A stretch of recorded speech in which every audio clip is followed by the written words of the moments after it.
All right. Good morning, everyone.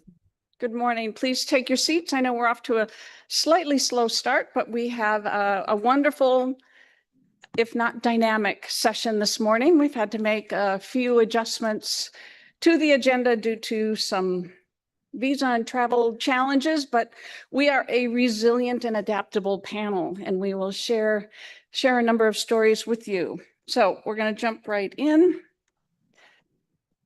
Okay, hopefully. Go back one. All right, so we are going to talk this morning about early warning systems, collaboration. We're going to feature 3 case studies from 3 different regions around the world, and we have a panel to match that. We'll go through this introductions. You can read their bios online, but we will be hearing mostly live. We have 2 videos in our agenda, and I will get to that in a moment. I'm Patricia Cummins from Esri, based in the US, and been involved with GEO for many years, and I'm very passionate about the mission of GEO and our contributions there and working with all of you. So what we've got lined up here today is we're going to cite 3 user case studies, one from Jamaica, one from China, and then another from our colleagues here from Togo. And then after that, we're going to hear from our representatives from AmeriGeo and AfriGeo to share their perspectives on their regional geos and respond to the presentations, the case studies that have been presented, and how we can build on these case studies to share our learned lessons and implement these and adopt these practices in other regions. And then we'll have a wrap up, and I'm sure we are going to run out of time, and it will spark lots of conversation. So hopefully we can continue the dialogue on the break and lunch and beyond this conference. So with that, I'm going to have us jump right in with case study 1. As I mentioned, we're going to focus here on the use case from the response to Hurricane Melissa, where it's really an interesting case study here on really locally driven action as a kind of a model for being on the ground, responding to the disaster in a very effective way, and many transferable lessons from this. And we're going to start this off with my colleague here, Olivier Cottret from Esri, who's based just an hour from here. So I will turn it over to Olivier to get us started. Thank you very much, Pat. Just the mic check. Yeah, you're hearing me okay? Brilliant. Yeah, my name is Olivier Cottret. I am the Director of Humanitarian and Sustainable Development Solutions at Esri. And as Pat just mentioned, we are going to be running through with my colleague Sonia, and also our colleague Valerie Grant, who couldn't join us today, but who has recorded a video to provide a bit of a summary and overview of the response to Hurricane Melissa, which provides a very, very interesting blueprint to how geospatial technology at large can help enable national and local ownership and leadership of humanitarian and disaster management work. Very, very quickly, Esri is the company that develops the ArcGIS suite of GIS, of Geographic Information System technology. We support many, many thousands of organizations worldwide, but also with a very specific and strong focus on organizations that provide social and environmental impact. That is the team that I'm part of and that I help lead through a GIS for Good program, which provides support, technical support, licensing support, training support to different organizations across the humanitarian, development, environment, education, health sectors, etc. I think these slides are going to be made available to you. But just in case, this is the QR code that can take you to a little bit further information on our GIS for Good program and how we support organizations. What I would like to really jump into straight away is the fact that, of course, GIS, Geographic Information Systems, modern GIS, have really shifted from what you and I might have worked on many years ago as a tool that sat on our individual desktop to an enterprise-wide system where we were able to collaborate directly with our colleagues, and our colleagues were able to interact with the geographic information system, to now much more of what we call a system of systems approach. So different enterprise and organization GIS systems are able to connect to one another in trusted environments, trusted data and information sharing environments that really now enable the collaboration that is needed and the integration that is needed between actors at all levels, especially during disaster response.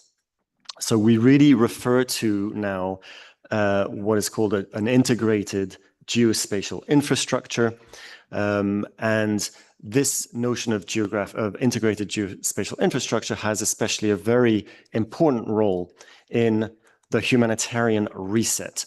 The humanitarian reset being a response to there's been an acceleration of that in the last year, but this has been many years in the making of a really an undermining of the resources available to the international humanitarian sector as we know it. That has led to a rethink of the humanitarian sector with especially a bigger focus on localization, national ownership, and a shift from this top-down international model of humanitarian work to much more of a mesh of actors, a mesh of resources from local through national to global, and really integrating these actors with one another through especially integrated information management systems, and providing national disaster management authorities, national disaster management frameworks with the underpinning information systems that are needed for them to take the leadership that is needed in disaster response. So this is in fact what we're here to illustrate. We're not starting from scratch. There are frameworks in place that help us work with national and regional disaster management actors and make sure that the governance structures, the standards, the technology all work together to provide these information systems, these integrated information systems that help and that enable national leadership in disaster response, which is exactly what we're going to be hearing about now. I'm going to be handing over to our colleague Valerie Grant through a pre-recorded intervention, which illustrates or provides a really strong illustration of what this looks like in practice and what this could look like in the future. So I'm going to hand over right away to the video.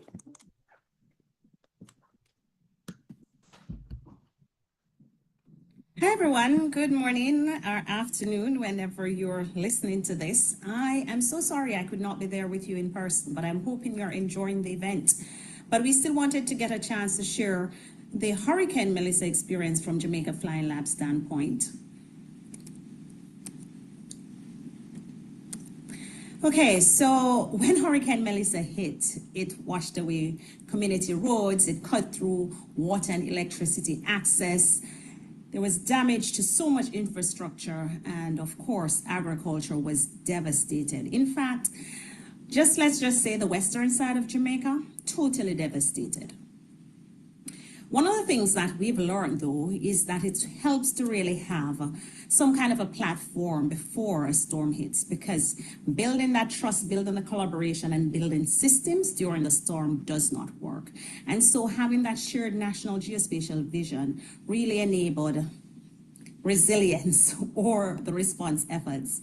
And leadership, having leadership, both in government, private sector, and every step of the way, local leadership, that really legitimized having geospatial data as a part of the national infrastructure in terms of the response. That trust, I often say collaboration happens at the speed of trust, and having that trust among all of the stakeholders, that's really helped to reduce friction during the actual event.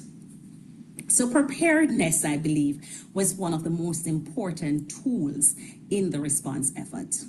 You'd have seen this before from Sonia's slides. And so I reiterate this to say that it was a collaborative response effort with many partners, as is outlined here. And so one of the things that was quickly done was to stage a dashboard that would assign the pilots. And in assigning the pilots, that basically allowed persons to know what grid they were operating in, because we had been assigned 3x3 grids from the government of Jamaica. And so it was these grids that we used to assign the pilots so that they were able to fly and for us to collect the data. These are the pilots out in the field. They're capturing the data based on the priority areas, and they continue to do so in different areas. The result, we got images that really spoke to the particular damage that happened in the western side of Jamaica. And that, as you can see, total devastation. It also included flooding that were at roof lines. So you're just seeing just a glimpse of what took place actually on the ground. What we learned from this is that it wasn't that we were functioning in isolation, but we were part of a larger team, the National Emergency Response GIS team. And so everybody was able to see that common picture. Jamaica owned this. And the systems enabled us to coordinate with all of these stakeholders in a seamless way. Some of the workflows we had to adjust on the fly, but we were able to pivot, and because we had that trust among the stakeholders, it really worked well. The data that was collected included imagery that was processed with our partners Esri into actionable data products, with robotics, with the Flying Labs Network, with the University of the West Indies, St. Augustine, who played the role of data managers. And these were integrated into national dashboards and repositories. It became operational across different ministries so that they could see that common operating picture and they were able to respond to their particular issues that they were supposed to be addressing. And this really provided decision-ready insight for these emergency teams. Some of the applications that were supported included things like situational awareness, flood mapping, identifying isolated communities where fallen trees were, where there was canopy loss, where there was landslide risk, where there was areas that should be prioritized in terms of clearing so that there could be free movement, where there were road washout, culvert, bridges, where there was debris that was really piling up, and reopening of priority areas. It identified coastal damage. It identified infrastructure in tourism zones, debris, and crop estimation, among so many others. So it tells us that geospatial, and in fact the drone data, that picture really played a critical role during the response.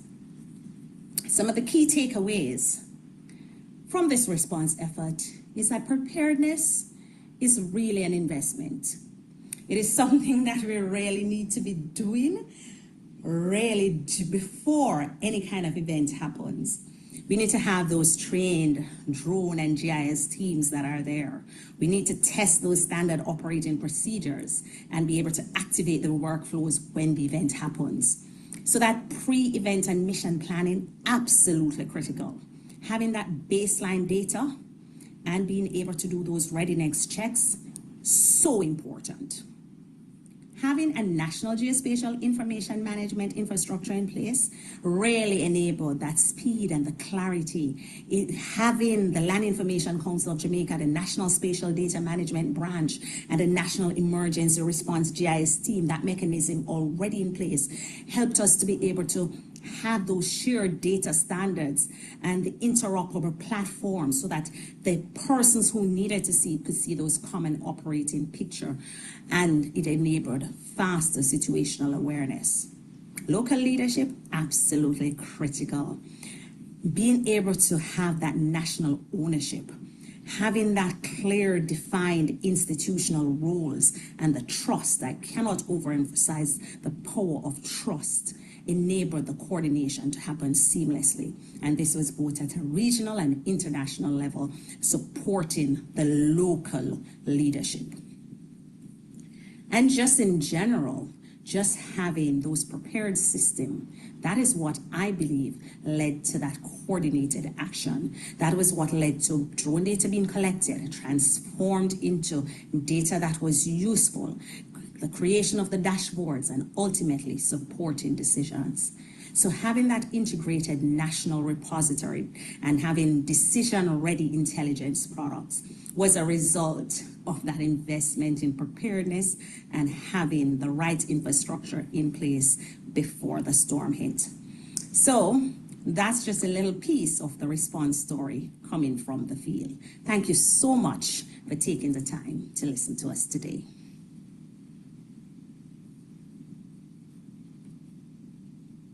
And we're going to move on. One thing I wanted to mention at the beginning, I think also the diversity on this panel where we have government representatives, we have private sector representatives. We're also pleased and honored to have a nonprofit, a .org representative here too. And I think it's a symbolic of how we need to collaborate across all of these sector lines for appropriate response and preparation for disasters. So on to Sonia now. Thank you so much. Thank you, Pat. So I will close it out for this first use case with just giving, kind of zooming out from what Valerie was just telling us. Valerie told us about how this response kind of happened in Jamaica. And I'm going to zoom out to give a bit more context and background, like what is needed for such a locally led, globally supported initiative. So Hurricane Melissa for us is kind of a turning point because it has been in the world of drones, the largest locally led and globally supported response after a major disaster. And it brought together over 30 different organizations and companies. Again, it was local government, local civil society, local private sector in Jamaica. Then it was regional support from SEDIMA to other regional bodies. And then at the end, it was global civil society actors, just like ourselves, V Robotics or Esri from a global point of view. So how do you bring 30 plus organizations together? And how do you make certain that it's locally led? And for us, this experience has been an amazing opportunity to create a blueprint that you can replicate, and I'll get to that in just a minute. But to come back to just what we do as V Robotics, and this is, you see here our value proposition per se, what you really should look at is that red bubble on top. So we create trusted spaces between networks of local actors, for example, the Flying Labs network in our case, and an ecosystem of global partners. And as the network and local partners and global partners already were in place, it was actually quite easy to create a collaboration space for the Melissa response. But without this in place, we wouldn't have been able to do that, because what Valerie said, right, it's not about the technology. It's about the relationships. It's about the trust that is already there. It's about knowing each other and knowing each other's strengths on who provide the best support in many ways. So V Robotics, we've been here for 10 years, and what we're known for, I would say our flagship network to date is the Flying Labs network. The Flying Labs network is the world's largest drone for social good network. It's present in over 40 countries. Across Latin America, Africa, and Asia Pacific. And what is very different is our approach. You know, like you've known networks and how they're organized with a secretariat a lot of times, and how our approach is different and how this approach allowed for the Melissa response to actually function is it's about directionality. We start locally. We always make certain that any initiative, even joining the network, starts out locally. So it has to be about ownership. Everything is owned locally first. And from there, we then move to the global stage. We also have this ecosystem of global partners that the local partners can tap into on their demand. We focus also not on technology, but people first. This is why our organization is called V Robotics and not just robotics, because it's about the people first. And we work with the existing. We don't believe in creating new things. We pull together existing elements, existing local expertise, existing global expertise, and we create, like you saw before, these trusted spaces in between. For us, the goal is that local and global actors can co-create locally relevant solutions. And the important word is locally relevant. So again, we always start local. By doing so, it's actually quite easy for us to scale and replicate what we do. So the Melissa experience is a fantastic example on an initiative that is started locally in Jamaica, where we all learned together and where we were able to create what we call kind of the Melissa blueprint internally now, is this blueprint on how can this be replicated somewhere else? For example, next time in Africa, should Mozambique be unfortunately hit by a major cyclone again, this can be replicated.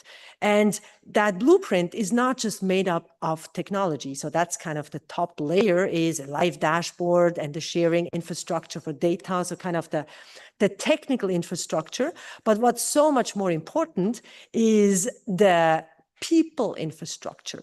And this is the layer of roles and responsibilities. What do local actors lead? How do global actors support? And then the relationship between all of us. So to sum up, what we're really focusing on and good at with robotics is creating the people infrastructure that is locally led and globally supported, and that allows initiatives like the Melissa response to actually become possible in a very short time period. Thank you very much. If you have any questions, my email is here. Please feel free to follow up if you want to learn more about the way we build people infrastructure. Please do so, and I am happy to hand over to Pat again. Thank you. All right. Well, thank you very much, Olivier and Sonia and Valerie remotely. I think the message we heard here is so appropriate for the GEO audience. I think GEO, we understand the importance of technology, but even more so, it's the people, the interaction, how we work together to make it all work for real impact. And I think the experience responding to Melissa is a great example of that. And I think this is something that can be replicated in your countries, in your regions. And this team is here to work with you on that. And we'll hear from the AmeriGeo and AfriGeo at the end of this session to respond further. So now we're going to shift gears. We're going to shift continents, and we're going to also switch language. So heads up here, as we move into our case study 2 from our colleagues from Togo, as we mentioned, we are adapting. We've had a bit of a delay in travel for one of the speakers. So we have somebody who's stepping up to play 3 voices, and that voice will be delivered in French. So I invite you, if you are not fluent in French, we have recruited on the spur of the moment. Laurent Dureau has stepped up to be our interpreter. So channel 2 for everybody. Thank you, Laurent. Pinch hitting here. He's on the fly. We are adaptable, very GEO style. So I will turn it over to Manuel Natumbo to moderate the case study 2 with our colleagues here from Togo. Thank you, Manuel. Do you have the clicker? Okay. Yeah, thanks a lot, Pat, for your intervention. So I won't be speaking French, but my colleague intervention is going to be in French. Myself, I'm more comfortable in English, so I will move forward in English. So thanks once again to GEO and the GEO community for the opportunity for the Togo delegation to contribute to this community event and community conversations through this case study. The case study 2 focuses on multi-hazard early warning for disaster resilience in Togo and in Africa. So not just in Togo, because in the panel, we are going to have an intervention from Mr. Marco Masabo from UNGRR, Regional Office of Africa, whose intervention will be focusing more on Africa. And Colonel Yoma Baka is on the way, but his intervention will be handled by Dr. Latifou, who will also be highlighting WMO interventions and case studies in Togo over the past few years. Myself, I will also at the end provide an intervention where I will give a little bit of background case studies on different collaborations, whether geospatial related or early warning related, that have built to Togo finally joining GEO in last December 2025. But it's going to be more like a technical intervention because Colonel Yoma Baka is the GEO principal of Togo. So I cannot speak on his behalf when it comes to strategic interventions. Without taking further time from the panel, I think I will hand it over to Dr. Latifou. Dr. Latifou is the Director General of the Meteorological Agency of Togo under the Ministry of Transport. He is also the Togo permanent representative to WMO. So his intervention is going to be in French. Yes, it's going to be in French, and our colleague will be translating in to English. Thank you so much. Over to you, Dr. Latif. Merci beaucoup. Merci pour le mot introductif. Permettez-moi de remercier sincèrement les organisateurs qui nous ont invités pour cette rencontre. Donc, c'est un plaisir ici de représenter mon collègue, le directeur général de l'Agence nationale de la protection civile du Togo, et moi-même le directeur général de l'Agence nationale de la météorologie, et ici représenter les prouesses, les soutiens de l'Organisation météorologique mondiale. Donc, commençons par la protection civile. Quand on parle de la protection civile au niveau de notre pays, le Togo, nous avons une plateforme, la plateforme de réduction des risques et catastrophes au niveau du Togo qui rassemble plusieurs services. Donc, il y a plusieurs services qui essaient de travailler en synergie. En synergie, cela voudrait dire qu'il y a une coordination parfaite qui se sent au niveau des alertes précoces, des risques et des multirisques. Donc, comme l'a présenté ici Marco, dans son intervention, la coordination est très, très importante en matière d'alerte précoce. Donc, le Togo, à notre niveau, l'Agence nationale de la protection civile coordonne cette synergie-là et à chaque temps, quand on a un risque, on arrive à rapidement à prendre en charge les victimes et tout consort. Donc, à ce niveau, on a pu essayer de mettre en place certains documents stratégiques qui permettent d'intervenir rapidement sur le terrain. Donc, c'est de ça qu'il s'agit au niveau de l'ANPC. Donc, à ce niveau, on a l'ensemble des outils qui permettent à ce que nous puissions intervenir le plus rapidement possible au niveau des zones vulnérables. Donc, l'ANPC a pu également essayer de faire ce que nous appelons les cartes des risques au niveau national. Donc, au niveau de la météorologie, c'est-à-dire au niveau de l'agence, en partenariat, en collaboration avec l'hydrologie, nous essayons de traduire les données issues de nos stations installées au niveau de notre pays, le Togo, en information. Donc, ces informations sont envoyées en amont à l'ANPC qui va pouvoir essayer de diffuser ces informations sur toute l'étendue du territoire où elle a ce que nous appelons les relais. Donc, voilà, au niveau de la NAMET, ce que nous faisons, c'est-à-dire au niveau de la météorologie et l'hydrologie, nous essayons à travers les données que nous avions au niveau de nos stations météorologiques et hydrologiques, essayer d'élaborer les informations parce que les informations sont très, très nécessaires.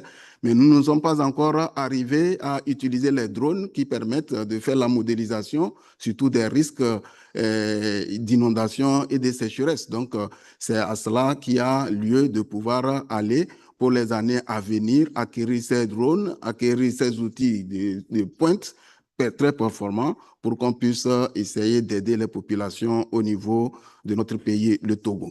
Donc, comme on le dit, à partir du Togo, c'est une expérience qui peut s'implémenter sur toute l'Afrique. Donc, abordant maintenant la troisième casquette, que l'appui de l'Organisation météorologique mondiale, il faut le dire que l'OMM nous a accompagnés au niveau de notre pays, le Togo, à travers les 3 institutions, la NPC, l'hydrologie et la météorologie, pour essayer de faire le renforcement des capacités techniques et institutionnelles qui nous ont permis de pouvoir faire des alertes et être présents auprès des populations quand il y a un risque au niveau de notre pays. Donc, il faut le dire. Donc, cet appui à travers le projet CRUISE que nous avions eu a permis énormément de renforcer les capacités. Mais c'est toujours en première ligne. Donc, cela voudrait dire qu'il y a des besoins qui peuvent essayer aussi de pouvoir être revus avec les projets que nous allons pouvoir faire la mise en œuvre dans les prochaines années, dans les prochains mois. Donc, à travers ce projet CRUISE, on a pu avoir les fonds verts climat qui nous a permis, qui vont nous permettre pour les années à venir de pouvoir faire la mise en œuvre et augmenter la capacité des institutions de l'ANPC, de l'hydrologie et de la météo. Donc voilà un peu ramasser les 3 casquettes que je portais. Donc il va falloir nous excuser nos collègues qui ne sont pas ici présents. Encore une fois, je vous remercie. Merci beaucoup, Dr. Latifou. Thank you so much, Dr. Latifou, for your intervention. I think now we will move to the intervention from Dr. Marco Masabo from UNGRR. It's a pre-recorded speech. Dr. Marco Masabo is the coordinator for the Risk Knowledge and Early Warning Unit for the UNGRR Regional Africa Office based in Nairobi, Kenya. Thank you.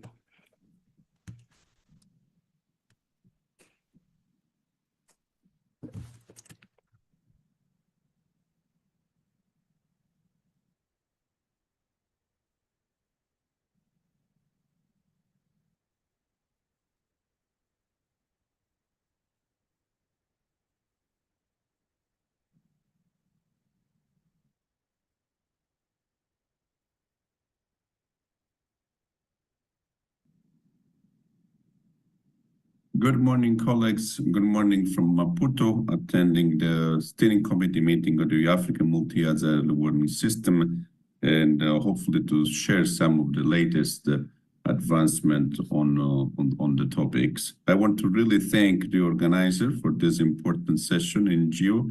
It's an honor for us to share what we are doing in some of the case study. 20 years of data from Sendai Framework Monitoring is definitely telling us that the mortality at the global level is decreasing. If we look especially on the last decade compared to the decade before, we have a substantial decrease in mortality due to disasters. And this is mostly due to early warning system that are demonstrated a life-saving tool for disaster risk reduction. Unfortunately, in Africa, it's not the same. Mortality is still on the rise, where we have the last decade as a record in disaster mortality. If we look at the affected people, the last decade has an increase, both at the global level and the African level. But not all the news are bad. And if you look at data on the early warning system in Africa, we can see that Africa has a substantial increase of country reporting to have multi-hazard early warning system from the date where the early warning for all was launched. And we have an increase from 40 of about 20% of country that today have an early warning system in place. If we also consider that we have 27 countries today that has a roadmap for early warning system, we think that Africa is in the right track, so we need to accelerate to implement the early warning system. A little bit more closer look on the 4 pillars. Again, those are data from the Sendai Framework Monitoring. Only 20% of country in Africa report to have a substantial of a comprehensive system for risk knowledge. Other 30% of the country has a monitoring forecasting system and so on. So as you can see, there is a lot to do. But one of the points I want to make as well is that despite we have the best risk knowledge system in the country, or the best preparedness to response, or the best monitoring and forecasting, or communication and dissemination, what will be making an early warning system a life-saving system is the coordination among the four pillars, which is very important, that the risk knowledge and the monitoring forecasting is transformed in a message that can be understood and actioned from the population. And then the local authority has also the capacity to respond, and the community has also to respond. And that all those components work together in a seamless way, or the early warning system will not really much work. So in terms of the coordination, the UNDRR, we have been supporting the development of MOS, which is an African-led program constituted of several situation room that try to value the information that are produced by other mandate institutions, so namely meteorological services, hydrological services, and health and ministry and so on. It is a place where those risk information can be coordinated. At the continental level or regional level, we have 7 situation rooms. There are difference in the characters, different speciality. One of the first situation room was IGAD. Today we have also ECOWAS situation room. There is working very much closely with AgriMed, with ACMAD, and all the other centers, supporting member states in getting information on what the weather is, but also what the weather will be and what is happening in the country. When we go at the national level, this situation room is really help to the coordination of the different authorities, with meteorological services working very much together with disaster management authority and so on. And we're happy to support. Togo is supported by UNDP and Europe. We are trying to provide technical assistance on this. But what is also very important is the regional cooperation among the different countries, because many of the disasters we face are also impacting the capacity and passing the capacity of country to deal with the disaster per se. So we, together with ECOWAS, we're working on strengthening regional cooperation and solidarity to reduce disaster impact and humanitarian needs. And this one, Togo is one of the pilot country on this regional cooperation mechanism. We're going to organize also a study visit with Togo in Europe to see and to learn how Europe has organized this system of improving preparedness and as well reducing the humanitarian needs in Europe. And this framework is really on anticipate and prepare, also respond, secure, and the solidarity among the member state of ECOWAS. And Togo is, of course, one of them. As I mentioned before, the risk knowledge component is still need a big of investment for improving not only the availability of risk information, but also the data and the access of the risk information. So Delta resilience is one of the tools, the tool the UNDRR has developed in substitution of this inventory. This inventory was a UNDRR system for supporting country in collecting and registering disaster losses and damages. The new system, Delta Resilience, developed together with WMO and UNDP, is basically improving that existing system. Is a system that we are rolling out in many countries, including Togo. And Togo is one of the pilot countries. And we think also Togo could help also other countries in the region to implement Delta. But one of the points I really want to make on Delta is, of course, is a system, is a software where allow operators to register. But what is very important is all the connection with the other institution that has those data, namely the statistical office, the Ministry of Health, Ministry of Agriculture, Ministry of Infrastructure, Ministry of Education, and so on. So the system allows this coordination among all these ministries, but not only at the national level, but also at the local level. Most of the time, the data they stay at the local level. So the system really helps to do this. And Togo is one of the countries we are advancing more faster in setting up the system. The second activity I want to mention in terms of case studies is that disaster loss data are important to understand what happens in the past. But what happened, the impact of disaster 10 years ago in a society like in Lomé or in Togo, it might be very different than what is happening today. Because the dynamic of socioeconomic growth in many of Africa countries is very rapid. And if we look just at demography of 10 years ago and the demography of today, the population is completely different. So it's important to know what was the impact in the past, but it's also critical to know, to understand what will be in the future and what is today. So in this regards, we develop risk metrics, which is an assessment of what are the impact of different hazards, different disasters in current climate, in future climate, to inform disaster risk reduction investment, and to inform as well early warning system of what can happen today. So this is one example on risk measuring in Kenya, but that's what we are looking. We are now working hand to hand with NPC to develop risk profile with Togo for the key hazard, for the key transportation sector, or the key sector in current and future climate. Again, this one is important that is done in a coordinated way, because we need to understand what are the interest and the use of the risk information, not only from disaster management point of view, but all the key ministry, Ministry of Agriculture, Ministry of Finance, Ministry of Development. So again, coordination is here critical. And here we should use all the transformative power also of risk analytics, because risk analytics can provide evidence, can provide a scientific support to make a decision. They are not only influenced by what is happening today, but also as informant on what can be the impact of disaster in the future. In this regards,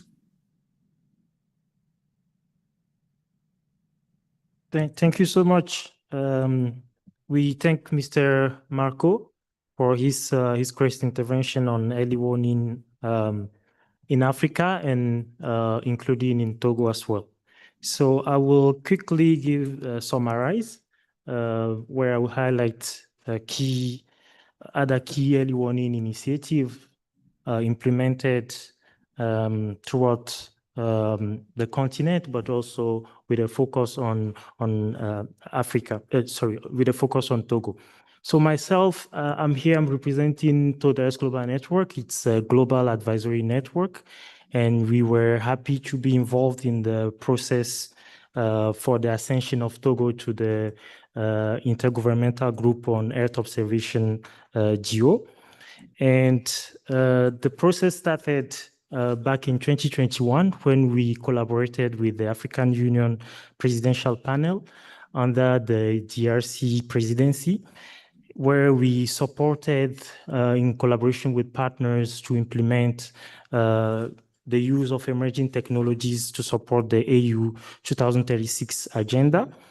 Another example was in 2022 to 2023, where I had the privilege to serve as one of the members of the diplomatic delegation of Togo to UNDGIM, the UN Geospatial Committee. In that capacity, at national level, I worked with UNDP and the Togolese presidency's attached Ministry of Planning, where we implemented a project integrating geospatial data into governance reforms for public institutions. Quickly, I know we are out of time, so I will speed up. In 2023, in collaboration with Airbus Intelligence, we implemented a communication campaign covering Africa, but also Latin America and the Caribbean region, where we organize an apotheose in Togo in collaboration with our different partners with a focus on geospatial data for sustainable development. In 2023, UNGRR and the African Union GRR unit and the UNGRR unit hosted the African Working Group on Disaster Risk Reduction in Togo under the leadership of His Excellency Colonel Kalis Majulba, Togo's Minister of Security. And during this working group in Lomé, Togo, we also had the opportunities to have several negotiations, meetings with the partners. I think Dr. Marco mentioned one of them is the situation room, that the early warning situation room that Togo is implementing through the support of UNGRR. We also held some negotiations with UNDP, GIZ, CIMA Foundation, and other partners to support, to provide co-financing to the National Emergency Center that's initially funded by the US government. In 2024, in collaboration with the UNGRR Private Sector Alliance, ARISE, we contributed to implementing the UNGRR Private Sector Alliance, ARISE network in West Africa, and also to launch the Africa network. Also in 2024, we had the opportunity to start a collaboration with the EU Africa Satellite Navigation Program, SatNav, hosted by ASECNA. And through their support, we were able to host a high-level event last year in Cabo Verde, where we had many partners present in person, but also online. We brought the digital innovation, digital economy community, disaster resilience community, and geospatial community together. During that event, we hosted the data for early warning hackathon in collaboration with ESRI and Africa Geoportal, which was led by Pauline Okeyo from ESRI. And later last year, Togo received the GCF funding to support early warning, the Green Climate Fund funding to support early warning and GRR in Togo. And last but not least, in December last year, we were proud and happy that through the approval from the Minister of Security, His Excellency Ambassador Kalis Majulba, Togo officially became a member of the intergovernmental group, the 170th member of the intergovernmental group on Earth observation. So once again, thanks for the opportunity. It has been a privilege for us to share what has been implemented with the partners at Togo level, but also at continental level in terms of early warning from 2021 to till today. Thank you so much. Over to you, Pat. All right, thank you very much. A lot of ground was covered there, and I think some great examples of collaboration and how they are kind of making a statement and not just moving forward in Togo, but across the continent and leveraging those collaborations. And hopefully we'll see more of that and we can explore that further. But we are going to move on now to China. And we're going to have a presentation. Unfortunately, Lingfeng He was not able to make it. He is also an associate professor and has obligations there with the end of the school year. So he has submitted a recorded video, and he's going to talk to us about some of his research and work in using AI and other technologies to look at landslide threat and risks. So we'll turn it over to his recorded video. Good morning, dear colleagues, ladies and gentlemen. It's a great honor to join our GEO Symposium. Due to the work commitment, I am unfortunately unable to attend this event in person. So I would like to thank the GEO Secretariat for this opportunity to present our work online. So later, I will briefly introduce how the public can engage into our project Slope Risk GPT, a GWP pilot. So our project is focusing on transforming multi-source observations into actionable guidance or knowledge for geohazard resilience. So landslide disasters are becoming increasingly severe worldwide, with both rising frequency and scale. This trend is driven by the climate change as well as the rapid expansion of infrastructure construction. So at the same time, the rapid advancement of the Earth observation technology and artificial intelligence is creating immense opportunities for geohazard risk mitigation. However, challenges still remain, so particularly in how to transform the massive heterogeneous observations into reliable, actionable, and trustworthy knowledge for decision-making for landslide mitigation. So this is also the foundation of Slope Risk GPT. The project goal is to build an intelligent framework for landslide monitoring, risk analysis, and decision support for the public. So importantly, Slope Risk GPT emphasizes the public engagement. Why? Because in many mountainous regions, local residents are often the first to observe the early warning signals like tension cracks, slope deformation, falling rocks, seepage, the structure damage. So this is why we would like to integrate the volunteered geographic information. So these data are collected by the public. So VGI data provide the rich local details, high resolution, and rapid updates, so compared with satellite observations and drone data. But it also introduced major technical challenges, such as the viewpoint difference, inconsistent quality, and the lack of precise location information, and even spatial referencing. So to address these challenges, we developed a cross-view transformation framework. So this framework transforms ordinary ground view photographs into georeferenced order photo. So this is achieved by cross-view temporal registration between a newly acquired ground view photo and a historic order photo in the unchanged region. So this order photo could be generated by the drone photogrammetry or satellite observation. In addition, changes are also detected as well. So these verified ground changes are geometrically projected back onto the 2D image plane to generate spatial updates.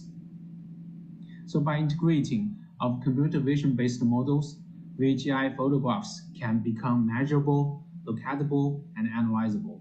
So this enables the public observations to support the slope instability detection, localization, and falling quantitative analysis. So in other words, we are trying to transform the public engagement into operational capability.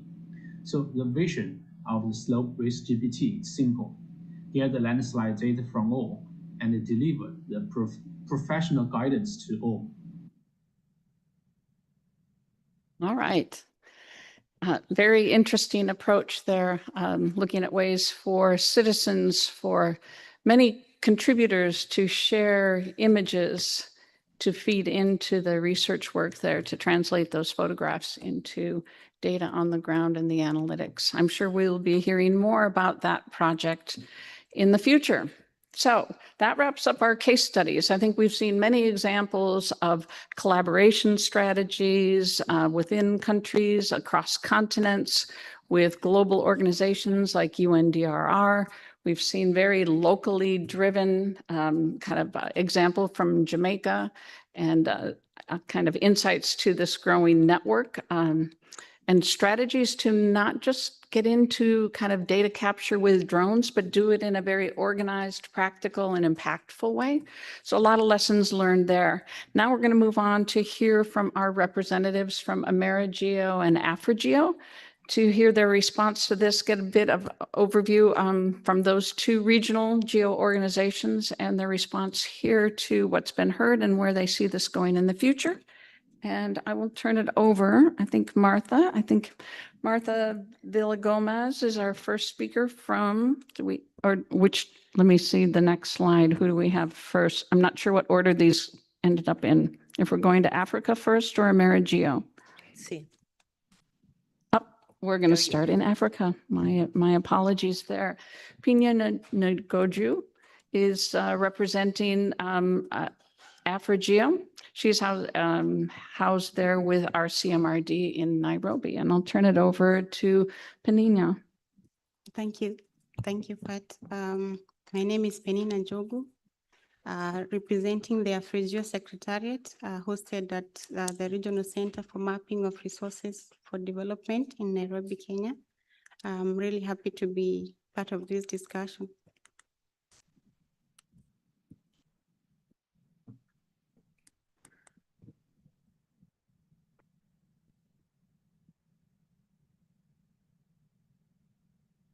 So I think from the 3 use cases that we've listened to, there is a strong emphasis on locally led disaster management and response solutions. And there is also a very great emphasis on trusted, reliable, and interoperable data that is able to inform preparedness and early warning systems.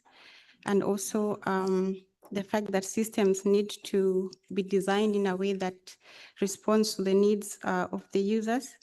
And I also took a key point here that preparedness is an investment, and local leadership drives resilience.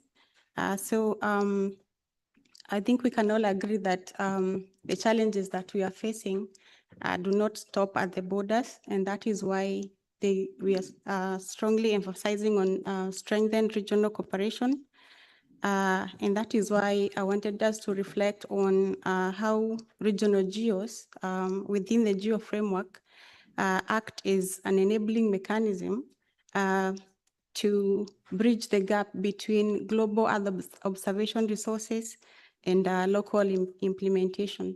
So I would like to give an overview of AfriGeo for those that are not familiar with AfriGeo, the Africa Group on Earth Observations. So it is a coordinating platform that enables Africa's participation in GEO by strengthening Earth observation applications and capacities in Africa. Currently, we are having 33 member countries and over 15 participating organizations. I'm very happy to have Togo on this panel because they are our newest member, joined in December 2025. And we hope that we are going to engage further because I believe this is a mutually beneficial partnership. So the RCMRD hosts the Secretariat for AfriGeo since 2019 with funding from the Department of Science, Technology and Innovation in South Africa. So AfriGeo is able to connect stakeholders from government institutions, academia, private sector, civil society, and communities around Earth observation priorities. And we support operational services in disaster resilience, climate adaptation, and all these other thematic areas for the achievement of sustainable development. So the regional GEO provides a regional platform for partnerships, capacity development, and co-designed Earth intelligence solutions.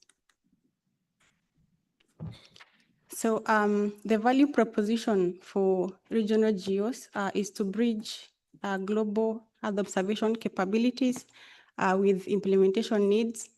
Looking at our member countries, we establish what needs are within the community, where are the gaps, and also enabling co-design. And I think this is an issue that has been emphasized by almost every speaker here. The need to co-create solutions with the users, the need to engage the disaster management agencies, communities, and development partners to be able to strengthen interoperability, regional coordination, and also knowledge exchange across countries. And as a regional GEO, this is one of the key mandates. We usually have our AfriGeo annual symposium that brings together stakeholders from the 3 member countries and participating organizations to be able to come together to share knowledge, to share best practices, and also share the tools that they're developing And this kind of platform fosters collaboration and also reduces duplication of efforts. So we see a very strong linkage between the use cases that have been presented here today. AfriGeo is also supporting some of the initiatives within the continent. We are also supporting the African Network of Centers of Excellence for Disaster Risk Reduction. We also have a project called Passage that addresses knowledge gaps to enhance operational early warning systems, and also another one for groundwater for resilience, sustainable access and management to strengthen resilience in the Horn of Africa, including Kenya, Ethiopia, and Somalia. So we see a very an opportunity here for collaboration, and we hope that we will have continued engagement with the use cases that have been presented and also partners in all the initiatives that are going on in the continent. So the key reflections here are that the future of disaster resilience depends on locally owned, regionally connected, and globally interoperable Earth intelligence ecosystems.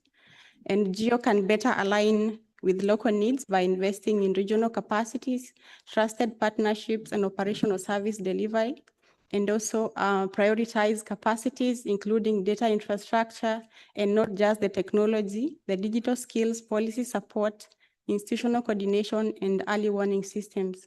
And I'm proud to say that we did launch our strategic implementation plan last year in October, and this implementation plan provides Africa's framework for advancing the vision. So I believe that the frameworks are already there. We need to support and strengthen them for disaster preparedness and response. Thank you.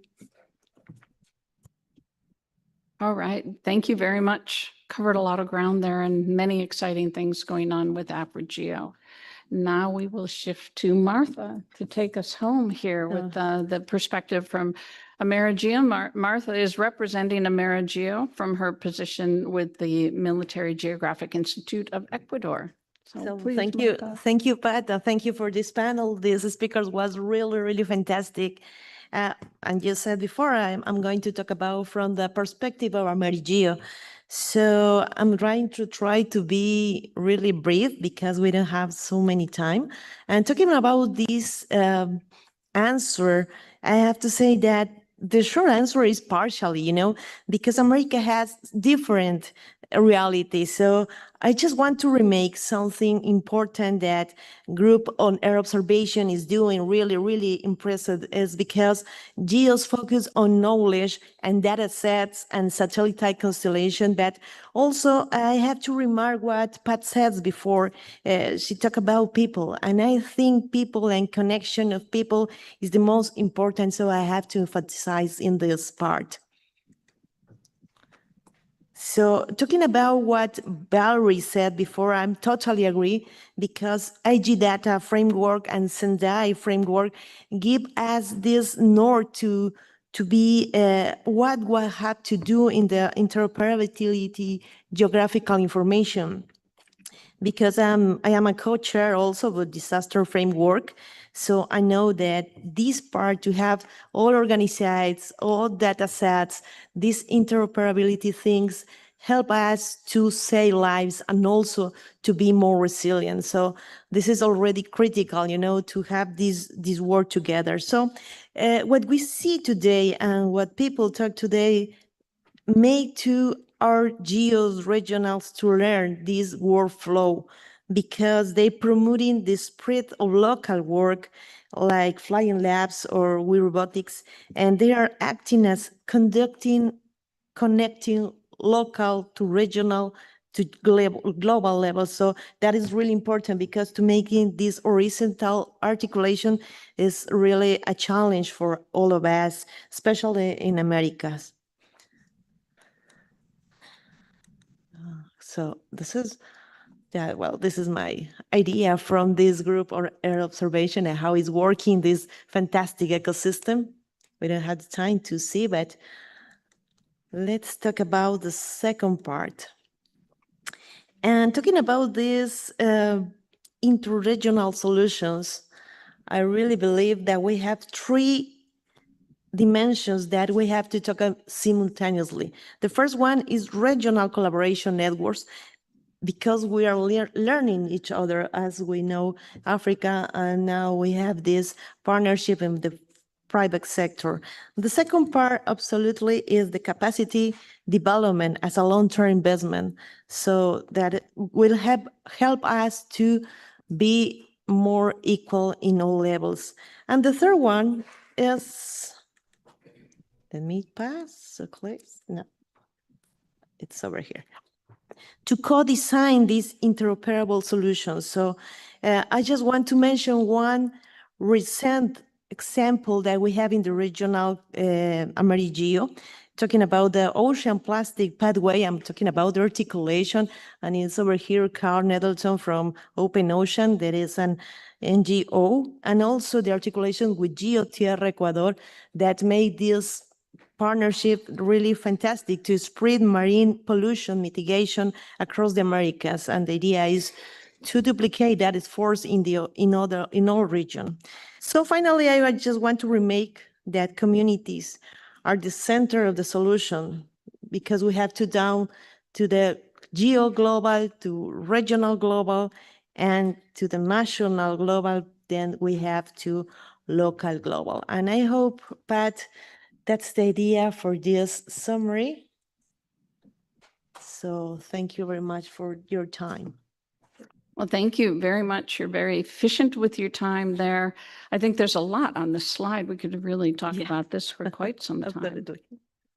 But no, I think what we had planned here, hopefully you understand the flow of this session. Hopefully we're inspired by some of the case studies here, the geographic representation, and the opportunities to build on this. And I think hearing from AmeriGeo and from AfriGeo, any closing comments on kind of your takeaways from this and what you might, I think, Pina, you and I were talking earlier on, kind of what are do you see lessons learned, these kind of take homes from what you learned in these three case studies, and how those can be incorporated and embraced by a regional geo to amplify those efforts in your regions?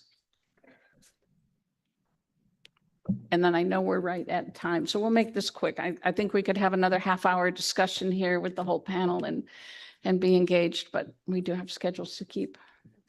Yes, thank you, Pat. And I think we do see a very strong fit here between the case studies that have been presented, the GEO post-2025 strategy, and the growing demand for locally led solutions. And I think a key lesson here that we are learning is that the local actors are already innovating, and because they understand the realities, the risks, and operational constraints, it's very important to be able to involve stakeholders from the beginning of the design process. And I believe that there are so many other initiatives that are ongoing in the countries, especially in Africa, and we do see an opportunity for collaboration, and we would like to continue this discussion after this, hoping that the discussions don't just end here, so that we can look for sustainable solutions that have a lasting impact. And we talked before the session, even on the learning potential, the collaborations between like AmeriGeo and AfriGeo, from an organizational standpoint, from partnership building and other things. So Thank you, but final comment. yeah, I see a fantastic opportunity to work with AfriGeo because we have the same challenges.